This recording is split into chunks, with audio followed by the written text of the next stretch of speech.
Hey there. I figured I would talk about my experiences at Mepacon over the weekend. I ended up running 3 games and playing in 4 games. I'll talk about the games that I ran at the end because I have a lot more detail to go in on those ones. But some of the games that I played, the first was Battletech, which I played my first session of Battletech at Philadelphia Area Gaming Expo, or Page 2. And I really enjoyed that game. It's kind of like chess, where all the players are working together against the game master's team of mechs trying to uh, achieve an objective.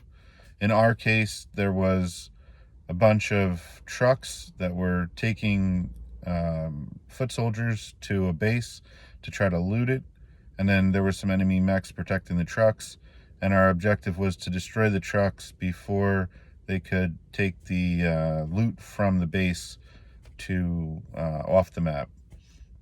We did really well. One or two of the players had a boon from a previous session where they were able to call in an airstrike and take out half the trucks before they really got to do anything.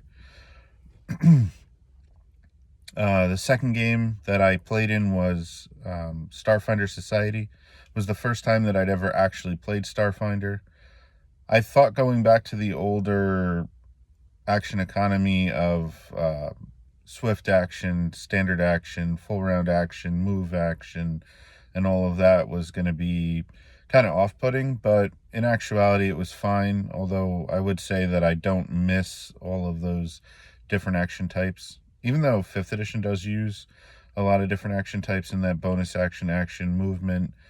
The way that, say, Pathfinder 1st edition or Starfinder 1st edition uses, like, you can use your move action to move, or you can use it for like a bunch of other things.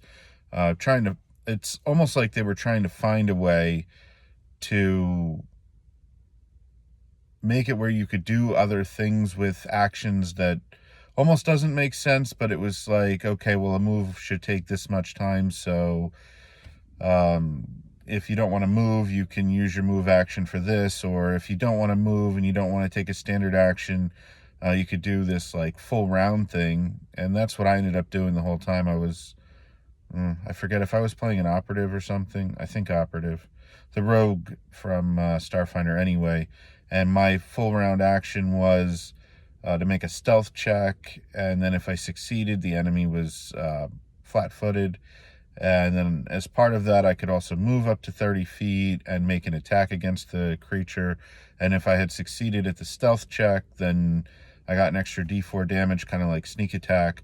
But like, instead of the way that, say, Pathfinder 2nd edition, the way that Starfinder 2nd edition will probably handle it, or the way that like DC 20 would handle it, with, multi-action economy, it was full round action. So like, I could take all the individual actions, or I would have to just like, this is my turn.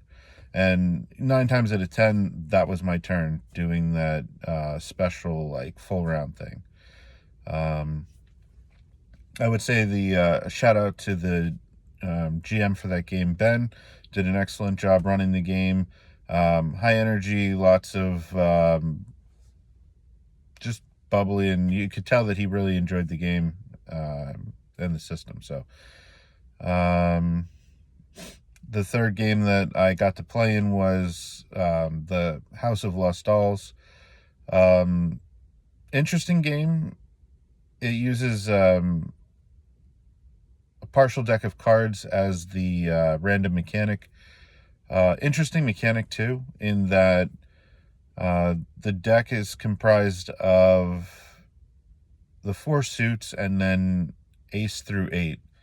And what you need to do is draw cards equal to whatever your attribute is, and then you're trying to get pairs. So however he has the probability worked out, I'm not too much of a numbers guy, so I can't really say for sure exactly what the probabilities are. But if you're drawing 3 or 4 cards, you're still likely to fail, but there was like a better chance, obviously, than if you were only going to be pulling 2 cards. And then if you came up with something really cool and creative, the GM might say, okay, draw with 1 or 2 extra cards, which then, would increase the chance. And then in the deck, there's also a black joker and a red joker. Red joker was a crit, and it like auto succeeded in a really spectacular way. And the black joker crit fail, you would fail spectacularly. And then we were investigating this like weird house full of creepy dolls. Some cool moments. One of the 4 attributes, one was wonder. You could use it to like create weird and interesting things, because we were in like fairyland. So essentially you're an adult and you get sucked into fairyland, and you only have a couple adult memories left. You have 1 adult power left, and you have 1 child power that you've either picked up or that was from your childhood. And you're trying to get out of fairyland and trying to get a key that was in the house. But I had used wonder one time I put a bed sheet on and pretended I was a ghost, and then I got a critical success on that, I believe, which allowed me to actually take on the characteristics of a ghost, like walking through walls, levitating a little bit. Well, then when I really needed it, like to do well, I ended up crit failing, and it was spectacular how I lost all the ghost powers. But it was a lot of fun. The mechanics were neat. The DM was really good. Then the last game that I got to play in was Dragonbane, which I picked up the starter kit last year. I had never actually gotten a chance to play a real session.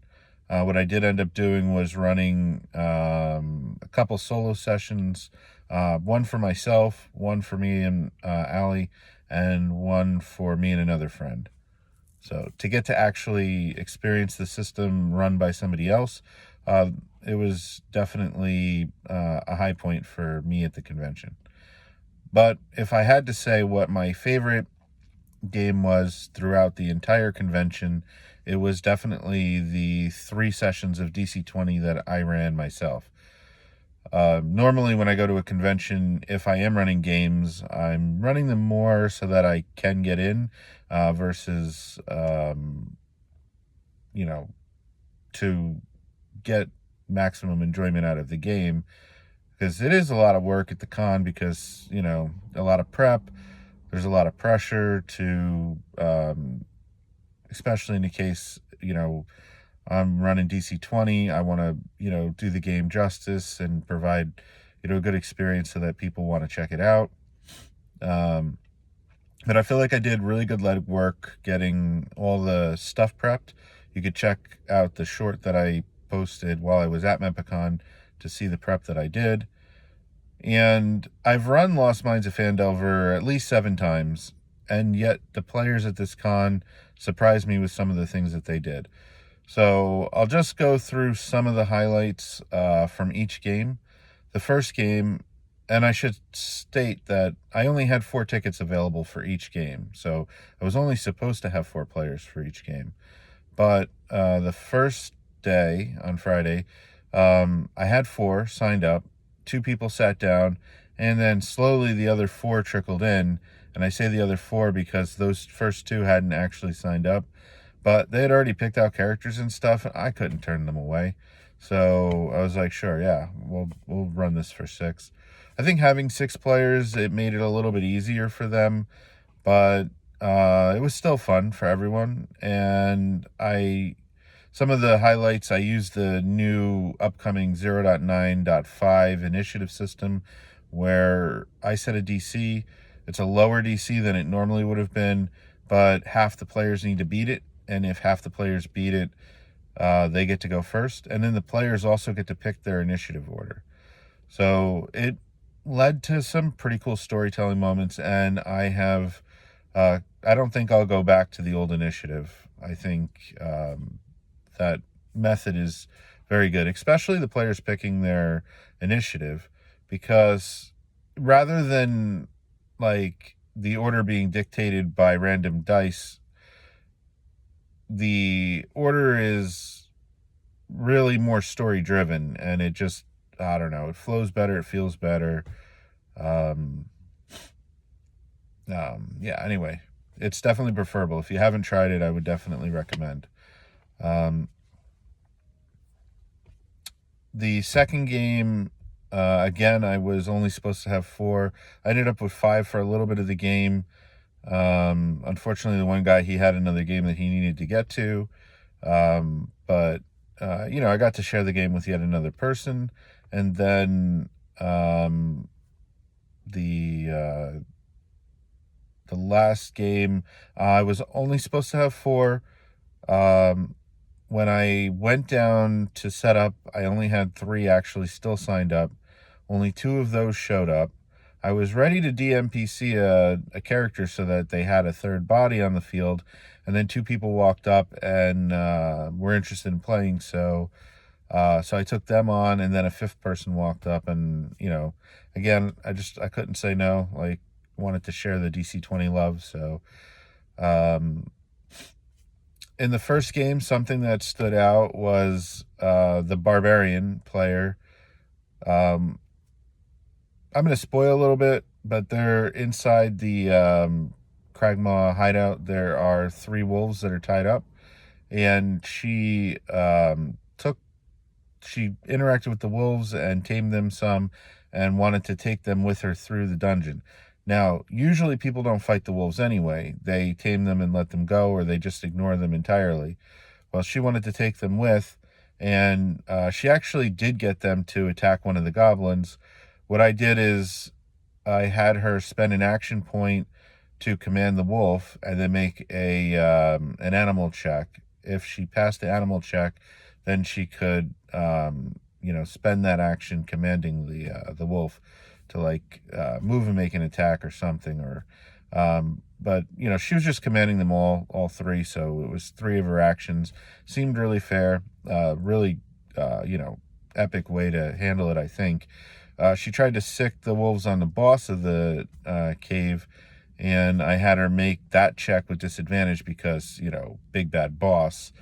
The wolves are going to be less likely to attack him. She did fail all 3 of those, so I had the wolves go to run in the opposite direction, and I gave her the choice. She could have spent her last action to try to hold on to the chains of the 3 wolves, or she could have just let them go. If she had tried to hold on, she would have had to make an athletics check.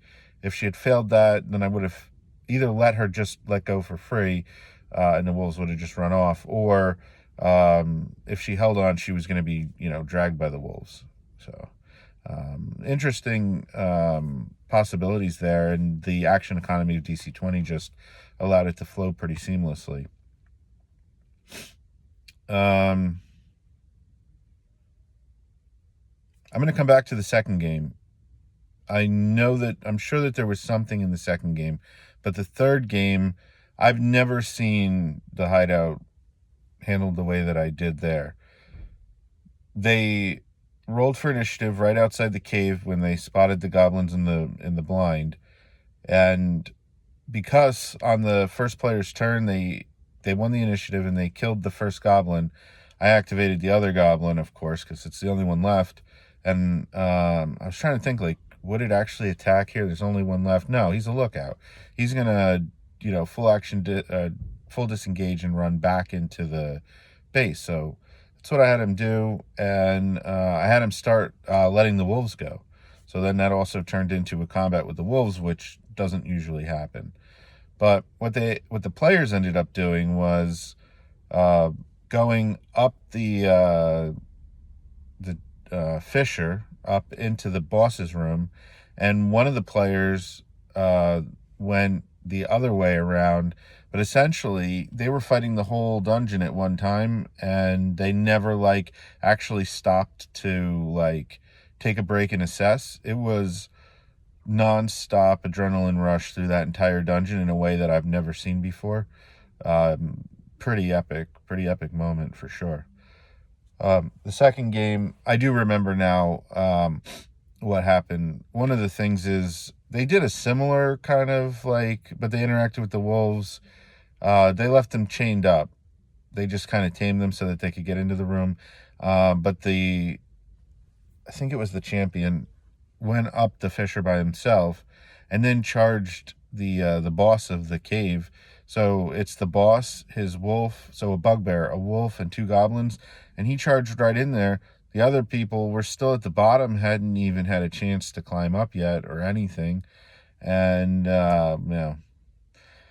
very brazen, very brazen. I would say some of the highlights, some of the things that people really enjoyed with DC-20 when I was running it, the action economy, the 4 points actions, and you can spend them as reactions off turn, and I think they really appreciated how that worked, although they did struggle a little bit with remembering that they get their actions back at the end of their turn, so they don't need to save them, and they would forget that they got them back, and then, I would ask if they wanted to parry or anything, and they wouldn't. They would be like, I have no actions left, and I'd have to remind them that their actions had refreshed. I think they appreciated Death's Door. In each game, it was usually the boss, the bugbear, knocked somebody onto Death's Door. No surprise in that second game, it was the champion who went up by himself. And I think it was the barbarian in the third game. I don't remember who ended up on. Oh, it was the champion in the first game also. Again, I feel like he put himself out there against Clark. I'm pretty sure it was Clark every time, knocking him down. But knocked them to 0 or less hit points, and they're like, up, I'm down, and I have to explain, Death's Door. And I mean, of course I would have to, because it's very different, and I think it's a superior way to handle, 0 and negative hit points, because, when you fall unconscious in a lot of games, you just kind of check out because, you're down, you're unconscious, you're, not able to contribute or do anything. It really takes you out of the moment. So I think that the Death's Door mechanic of still being in it is, it's a really awesome mechanic that Dungeon Coach did an excellent job with.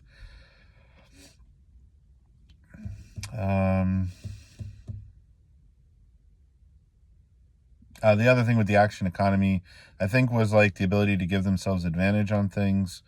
A lot of people have played 5th edition, so they're familiar with the mechanic of advantage and just the concept that you could spend an action to give it to yourself. I think they really appreciated that as well.